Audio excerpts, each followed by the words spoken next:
Hello, I'm Nupur and thank you for joining me today. Please get cozy and comfortable in bed and get ready to go back in time to your childhood as I tell you a bedtime story and you drift away into a happy sleep. Here we go.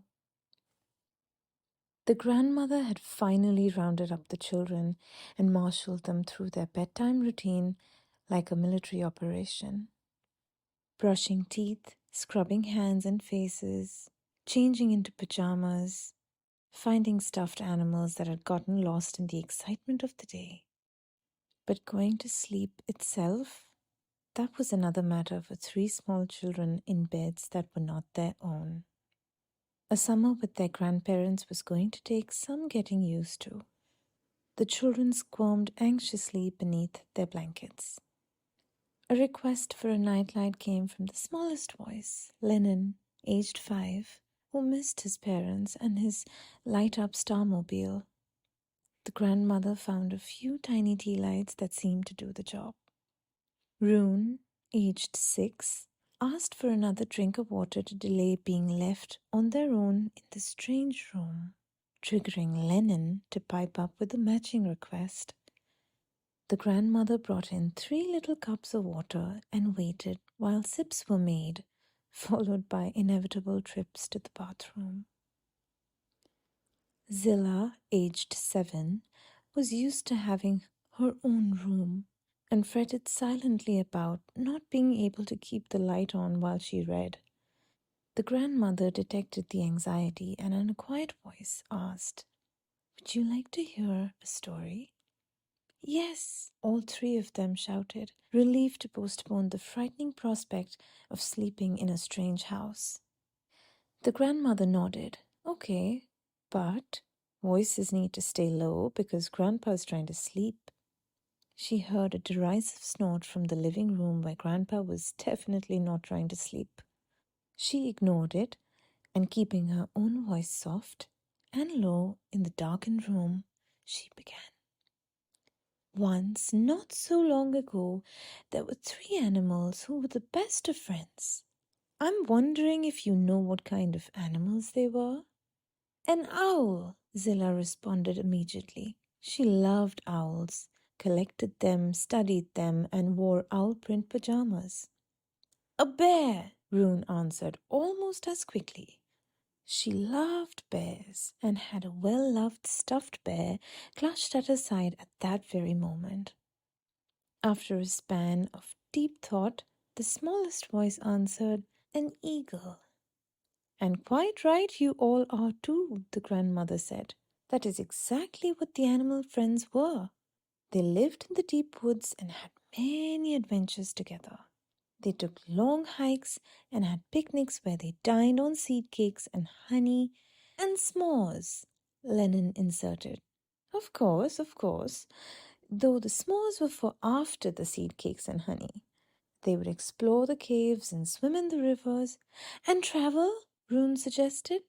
Exactly, but not in the way you think. Oh, no, not at all. That's where our story starts. One day on their hike, Eagle flew extra high into the sky, and with his eagle eyes, he spotted something most unusual in a clearing in the woods on top of the mountain. It was shiny and round and not natural at all. So the 3 friends hiked the mountain. Well, Bear did. Owl and Eagle mostly flew, but sometimes rode on Bear's back, for she was a strong bear. "It's not fair that she had to carry them," Rune objected. "Of course it is. She was their friend and she knew they would help her too." "Like Eagle spotting the round thing?" Lennon reminded her. "Just so. And in order for us to find out what it was, we might need not to interrupt so much, okay? Though it's okay to ask questions, because it's always okay to ask questions."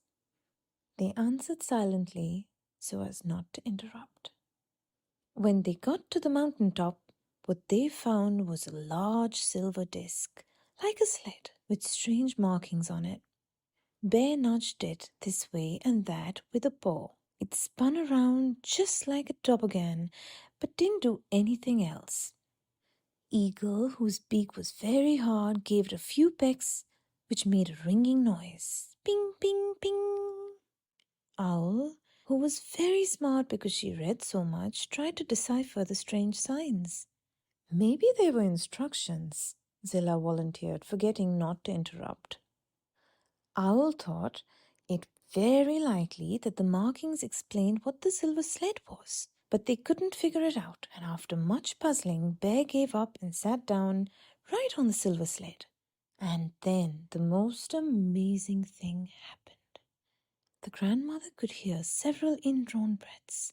Rune asked nervously, "What happened?" Bear started to disappear. Owl and Eagle could see right through their strong friend like she was tissue paper. But they were quick-thinking birds. They each stretched out a wing and grabbed onto Bear to pull her to safety. "Did we all turn into tissue paper?" the smallest voice asked. What happened is that they all disappeared. Only they didn't know they disappeared because they could see themselves. It was everything else that disappeared. The trees, the mountains, the sky, even the smell of the pines and the song of the wind. Instead, where do you think they ended up? Egypt, said Zilla, who just read about mummies in school. Dinosaurs, said Lennon, who was 5 after all. India, Rune decided sleepily. You are each right in your own way. They shot lickety-split through darkness, a strange wind whooshing all around them. Suddenly, the sled landed with a thump and began to slide downhill, just like sledding in the winter. Only they were sledding down the side of a sand dune. It made a shishing sound beneath them. When they came to a stop at the bottom of the dune, the 3 animals blinked around. Particularly Owl, for the sun in this desert was far too bright for her eyes.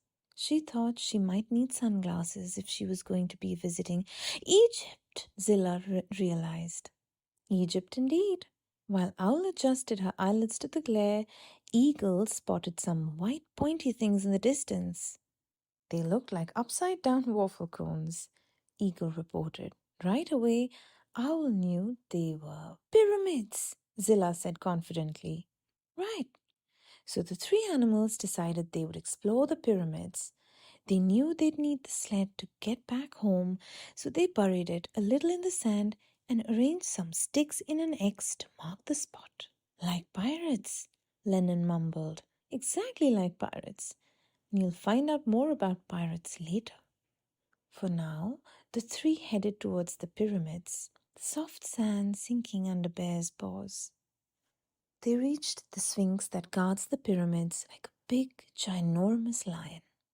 Nowadays it doesn't have a nose, but what Owl was quick to notice was it had a nose. Zilla sang out softly. Quite so. That's how she knew they traveled not only through space, but through time. They had ended up a long time ago, before the Sphinx became noseless. The nose knows, you know, she continued, which was shining white in the sun. A string of camels carrying building supplies joined them with friendly snorts. The workmen were friendly too and offered them tea and some Ali, which is a flatbread soaked in milk and filled with almonds and coconuts. The 3 animals thought this new treat was especially delicious. They ate so much, their tummies hurt, so they settled down for the night by the workmen's fire, feeling very safe and cozy. You know what they did next? But there was no answer. The grandmother smiled, more than ready to feel safe and cozy in her own bed now that the little ones were asleep. That is what we'll find out tomorrow night, she finished softly, and that is what they did. Each night the grandmother added to the tale, following the breadcrumbs of the children's interests. And so, on the second night, the animals explored the pyramids but started to get a little homesick. They decided to return to the silver sled and head home. What they didn't know was that the silver sled didn't take them home. Instead, when they opened their eyes, they were at the base of a volcano. They could feel the heat even through the ground. There were big ferny trees and little bubbly-leaved bushes. Strange birds were flying in the air, and it wasn't long before the ground shook like thunder. Big, slow footsteps. Boom, boom, boom. Sure enough, a huge animal, bigger than any they'd ever seen before, was lumbering towards them. Supersaurus, Lennon offered. I saw a supersaurus. That's exactly what was coming right towards them. Fortunately, Eagle knew that supersauruses don't eat meat, so they were quite safe. In fact, the big beast ambled right up and sniffed at them with nostrils the size of pie plates. Then it sneezed. Choop! The grandmother sneezed in her best imitation of a supersaurus sneeze. A small chorus of giggles erupted from the pillows. The sneeze blew away the silver sled, which rode on the sneeze wind like a big silver frisbee. Unfortunately, it smacked right into the side of a Tyrannosaurus Rex, crowed Lennon, who didn't want to play frisbee, probably because his arms were so tiny. He was sensitive about that. He swatted the silver disc and glared at the three animals through beady eyes, which were much bigger up close than you'd think. Eagle screamed, Bear roared, Owl let out her biggest, loudest hoot, and they ran for the silver disc right as the rest began to swing its mighty tail at them. Were we hurt? Rune cut in. Of course not. Bear thought quickly, grabbed her friends and jumped aboard the sled right as the Rex's tail flicked the silver disc high up into the air. And they rode up, up, up, like being on a roller coaster. Their stomachs went down to their toes. And then the sled turned and they rode down, down, down, and their stomachs jumped up to their hearts. Just when they thought they would fall straight into the mouth of the volcano, everything went black, and the whooshing sound carried them to safety. And where do you think they ended up? The room was silent. And so, on the third night, the trio learned that the sled had brought the animal friends to the Taj Mahal in India. It was as beautiful as any fairy tale castle, even though it wasn't a castle. So we didn't meet a princess? Asked Rune. No, but you met a friendly group of monkeys who shared some puris with you, the grandmother pointed out. I don't think I like puris, Lennon muttered, objecting to new foods out of principle. Puris are like golden balloons, except they're very tasty, particularly with a drizzle of honey. The animal friends liked the puris very much, but India was much hotter than they were used to. A friendly elephant sprayed cool water over them through its trunk, but eventually they decided to go back home. Do you think the sled took them home? There was no answer. The grandmother rose and quietly closed the door. Each night, the story unspooled under the grandchildren's direction through time and place, and so the three friends found themselves on the Serengeti where the animals taught them all their different languages. The moan of the wild beast, the deranged hooting of the hyenas, the bray of the zebras, even the booming of the ostrich. The noises brought the grandfather in to investigate, wondering if the room full of children had turned into a room full of wild animals. It took a little longer that night for the three children to calm down and fall asleep on the plains of the Serengeti. And so on. They traveled to the ruins of Machu Picchu where they discovered their own father when he was a young backpacker, standing in awe of the past that still echoed there. Did I talk to him? Zilla asked. I mean Owl. It happens Owl did talk to him, a very serious conversation about how the ancient buildings had withstood earthquakes for so long. Could he understand me? Zilla inquired. Of course, your dad knew that humans aren't the only animals on the planet that talk. You just have to learn to listen. The children traveled to a busy Moroccan bazaar where they ran into their mother when she was a young traveler learning about a new culture. Did we talk to her too? Rune asked. You bet. She explored the whole market with you and treated you to serpent cake. And there was a chorus of no from the children who were not about to eat serpents. Well, serpent cake is a pastry filled with sugar and almonds, and it just so happened to be Owl's, Bear's, and Eagle's absolute favorite treat of all, the grandmother explained before they drifted off to sleep, with visions of sugary pastries dancing in their heads in a Moroccan bazaar. One night, the grandfather noticed the fatigue on the grandma's face. Maybe the kids can drop off to sleep on their own now, he suggested. The grandmother nodded. Yes, I think they can. They've gotten comfortable here, I'm happy to say. She settled down into her own bed to rest her feet. So why do you keep telling them stories every night? The grandmother had asked herself the same question. At first it had been to guarantee her own night's rest, free of little feet pattering down the hall in search of a snack, another visit to the bathroom, a complaint about a funny noise. Knowing they were snugly asleep, she didn't have to worry if they were crying in homesickness into their pillows or lying awake frightened of the monsters that might reside under unfamiliar beds. But the grandmother knew that wasn't really why she told her grandchildren a story every night. She looked at her husband fondly. I'm not telling them stories at all, really. I'm telling them that they are smart and strong and resilient, and that they can make choices and even mistakes and learn from them. I'm telling them that they are friends who will always help each other.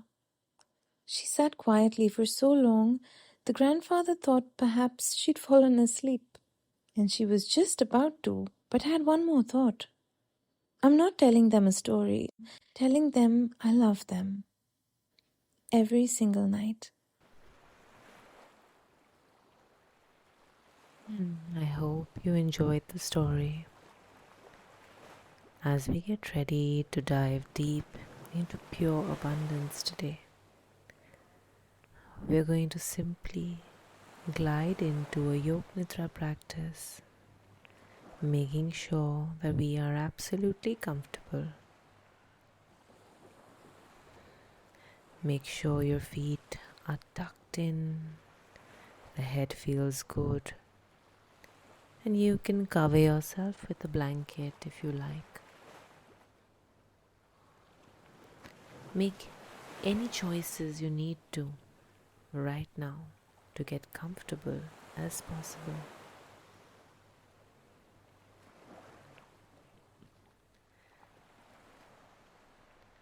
Make sure that you are going to be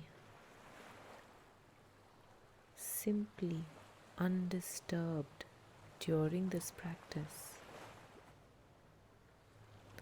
If you find anything, you may adjust it now.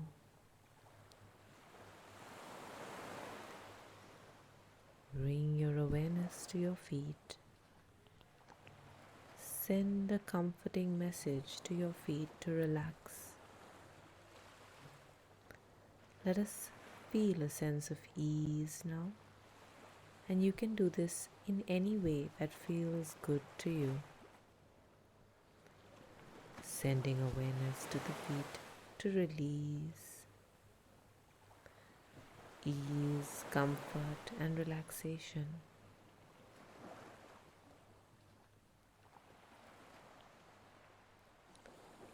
Now sending a message or a feeling to the legs to release into ease, comfort, and relaxation. Now the hips, back, arms, shoulders, jaw, forehead. Scan your whole body, making sure you're as comfortable as can be. Feel yourself settling in drifting, sinking deeper into your bed. And as you take a deep breath in, feel the belly rising. And as you exhale, let go of any need to do anything. Right now, you are just being, resting effortlessly. In the comfort you have created, you are now at ease, not thinking, simply feeling. The body is relaxed. Awareness continues on, effortless. Your Yoga Nidra practice has now begun. Now, with the intention to connect with the quality of abundance, let's take a moment to picture yourself living an abundant life. What does this abundant life mean to you?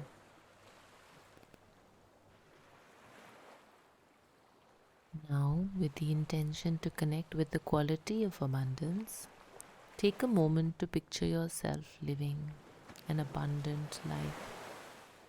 What this abundant life means to you. Visualize yourself living in abundance in as much detail as you can. Feel yourself experiencing that abundance. And if it feels right, repeat mentally with joy, I am abundant. I am abundant. I am abundant. Know that this seed has been planted and has already begun manifesting. Now moving awareness through the body, awareness moving from point to point effortlessly. Awareness of any sensation or thoughts that might arise but remain unattached. Start with awareness of the point between the eyebrows. Effortless awareness of the point between the eyebrows. The hollow of the throat. The hollow of the throat. Right shoulder joint. Right shoulder joint. Passive awareness. The right elbow joint. Right elbow joint. Wrist joint. The right thumb. Tip of the index finger. Tip of the middle finger. Tip of the ring finger. Tip of the little finger. Effortless awareness. The right wrist joint, elbow joint, shoulder joint, hollow of the throat, shifting to the left shoulder joint, elbow joint, wrist joint, left thumb, tip of the index finger, tip of the middle finger, tip of the ring finger, tip of the little finger,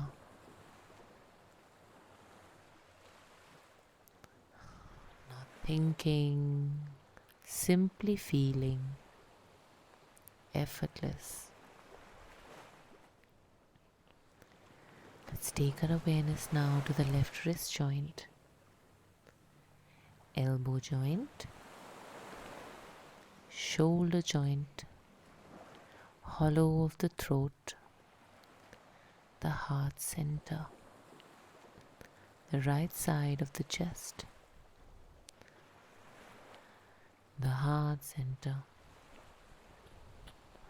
the left side of the chest, the heart center, the heart center, the heart center.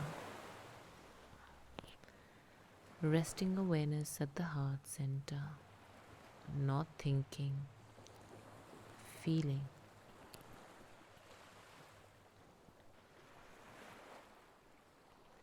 Now become aware of the breath at the heart center. Notice on the inhalation, the expansion happens. As you exhale, observe the contraction. Watch the natural breath. Simply be aware. Inhale, expansion. Exhale, contraction. Expansion, contraction.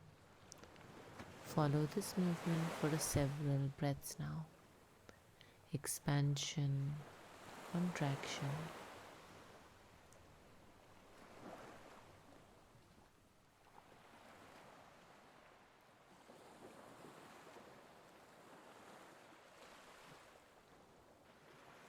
Now manifesting opposite sensations in the body. First, beginning to manifest the sensation opposite to abundance, the sensation of lack. If it feels safe, imagine just for a moment that you lost something important to you. A job, money, relationship. Try to imagine it clearly and notice the sensation. Is it a sensation of contraction or expansion? Notice the heart center. Does it feel more open or closed? This is a sensation of lack. Now let go of the sensation of lack completely. Completely let it go.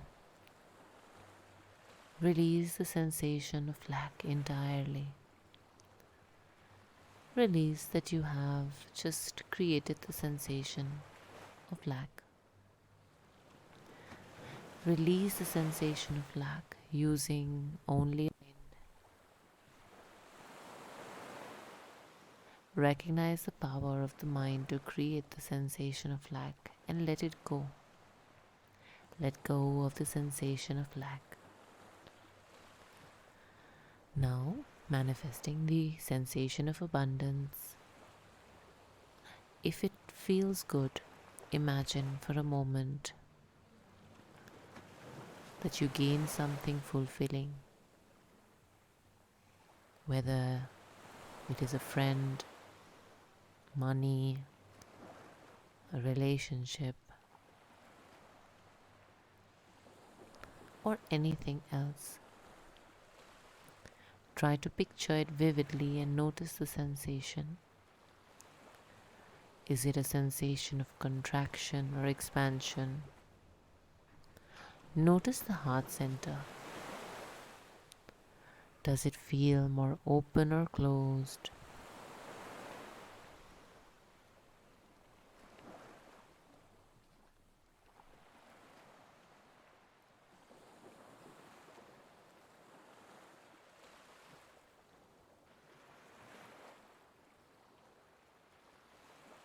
This is the sensation of abundance.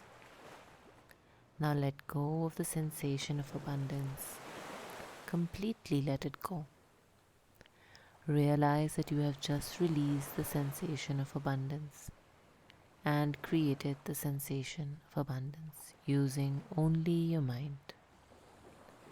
Recognize the power of the mind to let go of the sensation of abundance and create the sensation of abundance. Now notice for a moment, recall the thing that gave the sensation of abundance. Think back at the memory, the thought, or the vision for the future. Notice the sensation of expansion. Now imagine it was lost. Notice the sensation of contraction again. Gain and loss, an inseparable pair of opposites, sometimes out of your control. But what is in your control is where your awareness lies. Look within for a moment, shifting from thinking to feeling. Be aware within. Awareness of your ever-free soul, pure awareness. Ever free from the pair of opposites, ever free from external factors. An endless abundance of potential, freedom, and everlasting peace. You, the soul, are truly abundant, infinitely abundant, unlimited, constant, eternal. With confidence, know that all abundance already resides within you. All abundance already resides within you. Notice your heart expand. Take a moment to feel the sensation of an expanded, open heart. Open to receive. The more open, the more you can receive. Receiving abundance, job, money, relationships, or anything else, but without attachment. Understand that fear of loss contracts the heart. Fear closes the heart from receiving. Stay open. You are the soul. You are truly abundant, infinitely abundant, unlimited, constant, eternally. With confidence, know that all abundance already resides within you. All abundance already resides within you. Notice your heart expand. Take a moment to feel the sensation of an expanded, open heart. Open to receive. The more open, the more you can receive. Receiving abundance, whether it is money, relationships, health, or anything else, but without attachment. Understanding the fear of loss contracts the heart. Fear closes the heart from receiving. Stay open.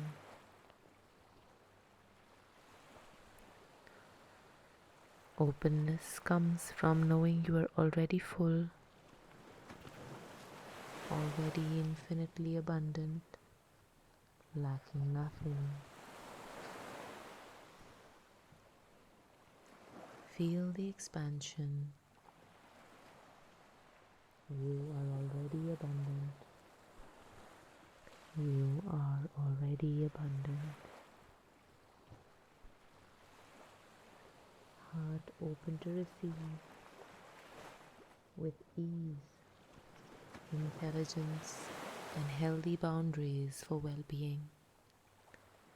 Heart open to receive with ease, intelligence, and healthy boundaries for well-being.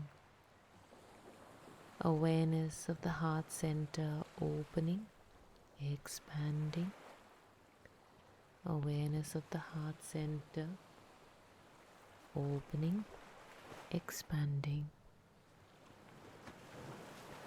If you feel abundant and the heart is expanded, open to receiving more. If we simply hope for abundance, it means the feeling of lack is still present. Heart is closed and not open to receive. So now take a moment to feel that you're already abundant as vividly as you can.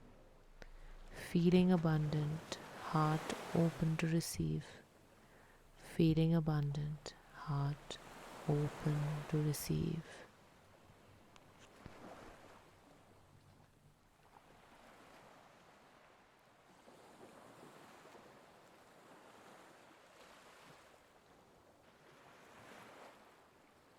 Now, if you mentally feel like repeating, I am abundant, 3 times again with full feeling. I am abundant. I am abundant. I am abundant. Knowing that this thought has been recorded in your being and it is already changing the course of your life.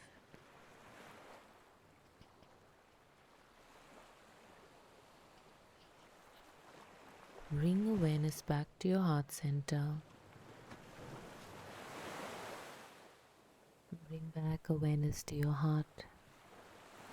Now notice the heart center rising on inhalation, falling on exhalation. Bring awareness back to your body, slowly and gradually. Feel your body peacefully resting. Feel the support beneath you. Notice the temperature of the space that you're in. Notice the sounds close, far. Taking a few deep breaths into the belly. Watching the belly rising and watching them falling. The Yoga Nidra is now complete.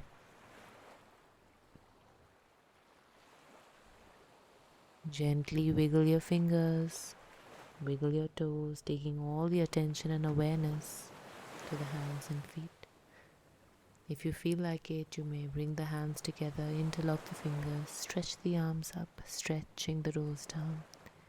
Stretch or move the body in any way you like. If you're lying down, when you're ready, roll to your right side. Take a few deep breaths here, and if it feels good, mentally repeat once more, I am abundant. If you are lying down, keep your eyes closed. Slowly press yourself up to sitting position. Now we'll finish by chanting 3 humming sounds, 3 long Brahmari breaths. If you feel like continuing to lie down, do so and do the chant as you lie in Shavasana. Taking a deep breath in for humming B.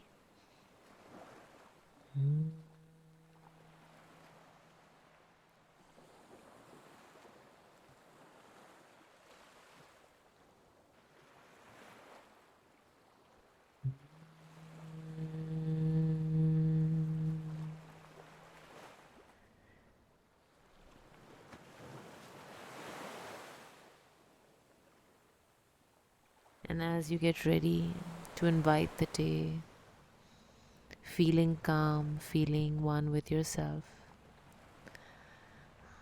feel this abundance within you, this abundance of feel this abundance within you and enjoy it throughout your day.